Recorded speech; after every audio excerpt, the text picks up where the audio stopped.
அஸ்ஸலாமு அலைக்கும். நாட்டுக்கோழி சூப் எப்படி பண்ணுறது பார்க்கலாமா? மார்க்கெட்லேருந்து நாட்டுக்கோழி வாங்கிட்டு வந்தோம். 40 ரிங்கெட் சொல்லிட்டாங்க ஒரு கோழி. செம்ம விலையாக இருந்துச்சு.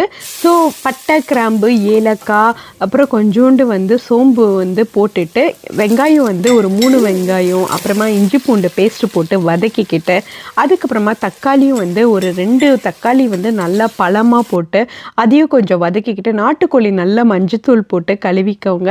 ஸோ அது கழுவிட்டு அதுக்கப்புறமா அதுக்கு மேலே இன்னும் கொஞ்சம் எக்ஸ்ட்ராவாக ginger garlic paste, coriander powder, தனியாத்தூள், சீரகத்தூள், சோம்புத்தூள், உப்பு, ஸோ இதெல்லாம் நம்ம ஆட் பண்ணிக்கணும். பெப்பரும் ஆட் பண்ணிக்கிறேன். எக்ஸ்ட்ரா உங்களுக்கு அந்த சோம்பு கூட ஒரு ஸ்பூன் நான் போட்டிருக்கேன். ஆக்சுவலி தாளிக்கும் போது கொஞ்சம் சோம்பு போட்டேன், இப்போ கொஞ்சம் சோம்பு போட்டிருக்கேன்.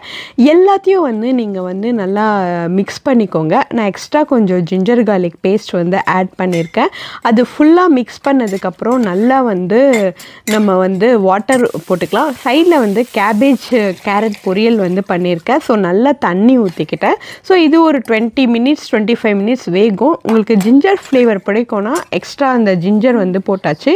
கொரியண்டர் லீவ்ஸு, புதினா, அப்புறமா பார்ஸ்லி அதெல்லாம் போட்டு சூப் ரெடி ஆகிடுச்சு.